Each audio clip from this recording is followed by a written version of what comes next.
नमस्कार प्यारे बच्चों, कैसे हैं आप सब। आशा करता हूँ कि सब अच्छे होंगे।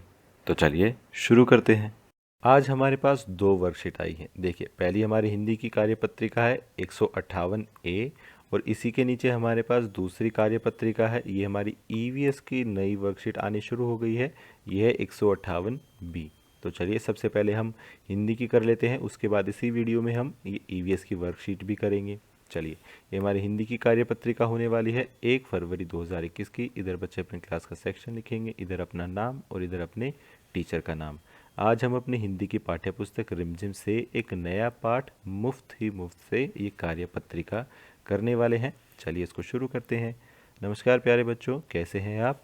अच्छा बच्चों, बताइए कि जब आपको मुफ्त में कोई चीज़ मिलती है तो आपको कैसा लगता है। आज हम अपनी पाठ्यपुस्तक का पाठ मुफ्त ही मुफ्त पढ़ेंगे और जानेंगे कि उसमें भीखू भाई को क्या मुफ्त मिल रहा है और उन्हें मुफ्त की चीज़ पाकर कैसा लग रहा है। आइए बच्चों, पाठ की कुछ पंक्तियों को बोलकर पढ़ते हैं। तो ये पाठ की मैंने पहले ही एक वीडियो बना दी है। वो वीडियो देखने के लिए आप इस वीडियो के डिस्क्रिप्शन में दिए गए लिंक पर जाकर ये पाठ पढ़ सकते हैं। ये आप वर्कशीट तभी कीजिए जब आप ये पाठ पढ़ लें। ठीक है, तो चलिए आगे इस वर्कशीट को हम कर लेते हैं। एक दिन भीखू भाई का मन नारियल खाने का हुआ, ताज़ा मुलायम कसा हुआ शक्कर के साथ। उसके बारे में सोचते ही भीखू भाई ने अपने होठों को चटकारा। वाह, क्या मीठा मीठा सा स्वाद होगा। लेकिन एक छोटी सी समस्या थी, घर में तो एक भी नारियल नहीं था। ठीक है, तो ये हमारी पाठ की पंक्तियां हैं। चलिए देखते हैं करना क्या है। बच्चों, क्या आप उपरोक्त पंक्तियों में आए गहरे रंग के शब्दों में से कुछ शब्दों के विपरीतार्थक शब्द बता सकते हैं। जैसे देखिए, छोटी का विपरीत उल्टा क्या हो गया, बड़ी।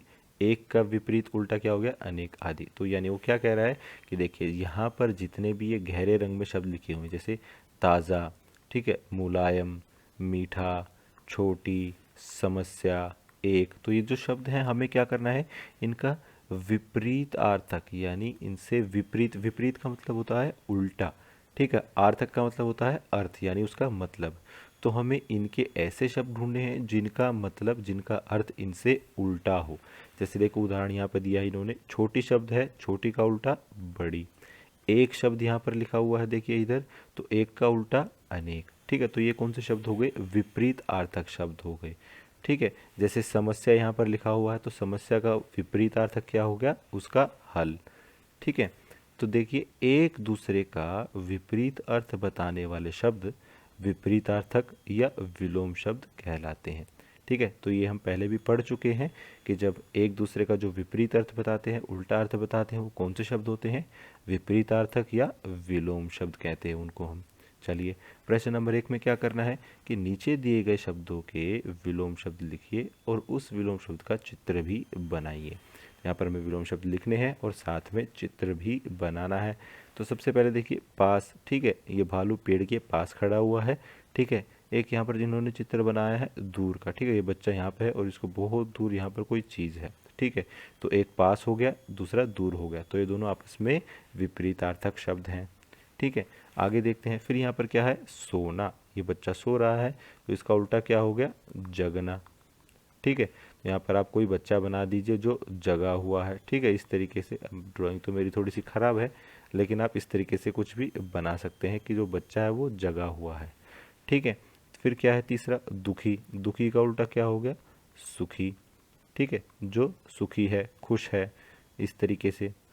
ठीक है, फिर यहाँ पर क्या है, भरा हुआ। तो ये बाल्टी भरी हुई है, भरा का उल्टा क्या हो जाएगा, खाली। ठीक है, तो यहाँ पर बाल्टी जो है पानी की भरी हुई है, तो खाली बाल्टी बना दीजिए इधर इसका उल्टा दिखाने के लिए। ठीक है, इसके अंदर कुछ भी नहीं है, इस तरीके से आप दिखा सकते हैं, खाली बाल्टी। ठीक है, तो यहाँ पर हमने क्या पढ़ा, विलोम शब्द या विपरीतार्थक शब्द। चलिए, फिर आगे क्या है, प्रश्न नंबर 2 में लिखा है कि क्या भीखू भाई को नारियल सच में मुफ्त में ही मिला, तो क्यों। ठीक है, तो हमसे पूछ रहा है कि जो आप ये कहानी पढ़ लेंगे, इसलिए मैं आपको कह रहा हूँ, अगर आपने ये कहानी नहीं पढ़ी है तो सबसे पहले आप ये कहानी पढ़िए। वीडियो के डिस्क्रिप्शन में लिंक दिया हुआ है जिसमें मैंने ये चैप्टर पढ़ाया है। ठीक है, तो आप पहले वो वीडियो देखिए, उसके बाद वो पाठ पढ़िए और फिर ये क्वेश्चन आप अच्छे से समझ पाएंगे, अच्छे से कर पाएंगे। चलिए, फिलहाल मैं इसका आंसर आपको बता देता हूँ कि क्या भीखू भाई को नारियल सच में मुफ्त में ही मिला। क्यों? ठीक है, तो इसके आंसर में आप ये लिख सकते हैं कि नहीं, भीखू भाई को नारियल मुफ्त में नहीं मिला, क्योंकि उसे वो एक नारियल पाने के लिए बहुत दूर तक चलना पड़ा, और साथ में और क्या करना पड़ा उसे, और पेड़ पर चढ़कर खुद ही नारियल तोड़ना पड़ा। तो बेशक भीखू भाई ने पैसे नहीं दिए, लेकिन पैसे के बदले की उसने मेहनत पूरी की थी। ठीक है, अब देखिए, फ्री में कोई चीज़ आपको तभी मिलती है जब आपको बिना कोई मेहनत किए वो चीज़ मिल जाए, तभी आप वो चीज़ फ्री की होती है। ठीक है, अब जैसे आप नौकरी करते हैं, आप पैसे कमाते हैं, तो उसमें भी तो यही होता है, आप मेहनत करते हैं और पैसे कमाते हैं, फिर उस पैसे को खर्च करते हैं। अब यहाँ पे हो सकता है कि भीखू भाई ने पैसे ना दिए हो, लेकिन उस पैसे के बदले की मेहनत तो उसने की ना। ठीक है, तो ये फ्री में तो उसे नहीं मिला, उसको उसके बदले की मेहनत करनी पड़ी, तो इसलिए उसको ये फ्री में नहीं मिला, उसको उसके बदले की मेहनत करनी पड़ी, इतनी दूर तक चलना पड़ा, फिर पेड़ पर चढ़ना भी पड़ा। ठीक है, चलिए अगला क्वेश्चन देखते हैं। प्रश्न नंबर 3 में लिखा है कि पेड़ से उतरने के लिए भीखू भाई की मदद किस किसने की, क्रम से लिखिए। तो देखिए, जब भीखू भाई पेड़ पर चढ़ गए थे, ठीक है, और वहाँ पर वो नारियल तोड़ते समय पेड़ से लटक गए थे, तब उनकी मदद किस किसने की थी? तो सबसे पहले आया था ऊँट वाला। ठीक है, क्रम से लिखना, देखिए क्रम से लिखना है, यानी जो सबसे पहले आया उसका नाम सबसे पहले, जो बाद में आया उसका नाम बाद में। ठीक है, उसके बाद किसने मदद की?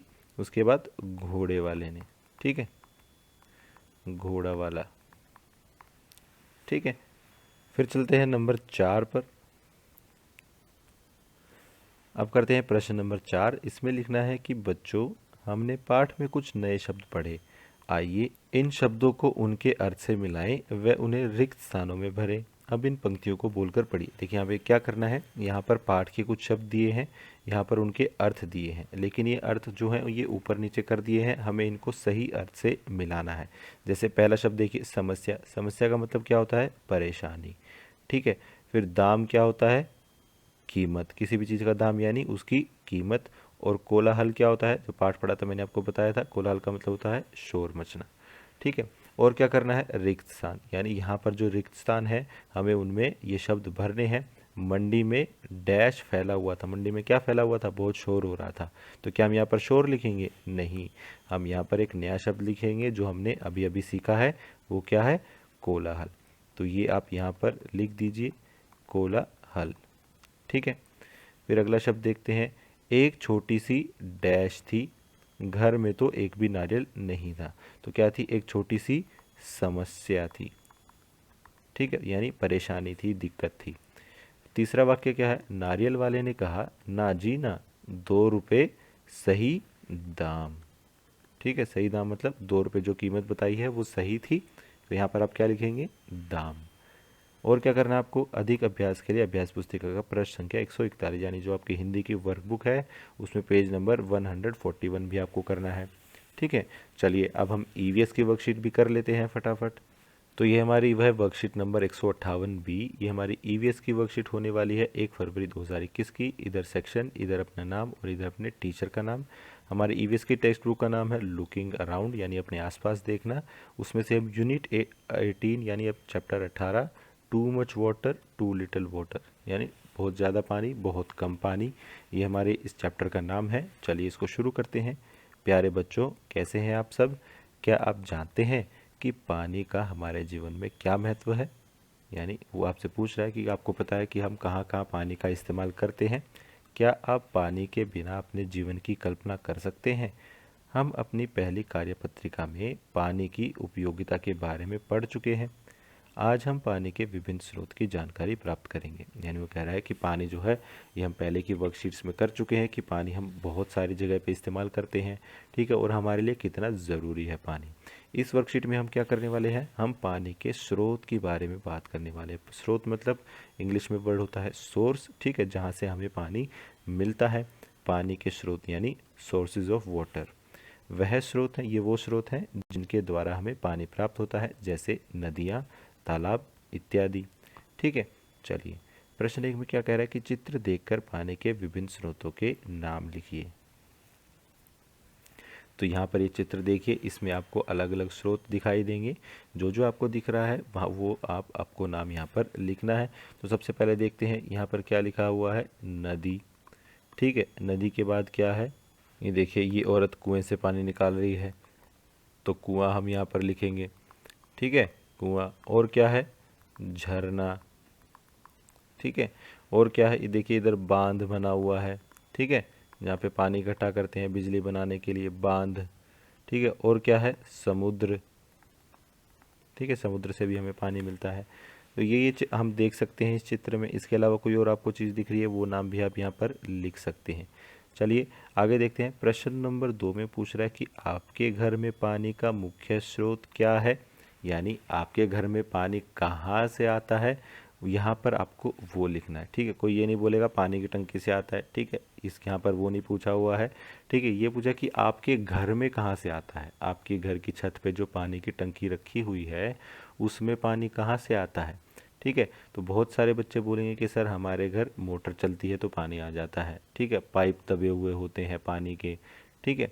कुछ को बच्चों को कैसे मिलता है कि कुछ के घर में कैसे आता है कि पानी का टैंकर आता है, ठीक है, तो वहाँ से वो पानी भरते हैं। तो आपको जैसे भी करके पानी मिलता है आप अपने मम्मी पापा से पूछिए कि आपके घर पानी कैसे आता है, वो ये आपको यहाँ पर लिखना है। जैसा भी आपके घर में आता है, जिस भी तरीके से आता है, मम्मी पापा से पूछिए कि आपके घर में पानी कहाँ से आता है और वो आप यहाँ पर लिखेंगे, ठीक है।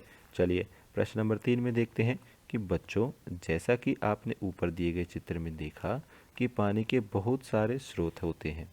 चित्र में दिखाए गए स्रोतों के अतिरिक्त अन्य स्रोतों के नाम लिखिए, यानी यहाँ पर जितने भी हमने नाम लिखे हैं इनके अलावा और क्या क्या स्रोत हो सकते हैं उनके नाम हमें यहाँ पर लिखने हैं।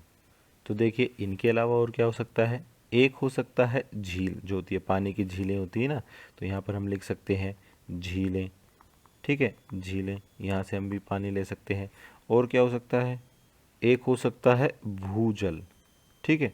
भूजल का क्या मतलब होता है कि जो पानी ज़मीन के नीचे से आता है, ठीक है, जो ट्यूबवेल वगैरह लगे हुए होते हैं, ठीक है, हैंडपंप वगैरह होते हैं, उनमें पानी कहाँ से आता है, ज़मीन के नीचे से आता है। हमारे ज़मीन की जो परत होती है उसके नीचे पानी भी होता है कुछ कुछ जगह पर, तो उस पानी को निकालने के लिए हैंडपंप वगैरह लगाए जाते हैं।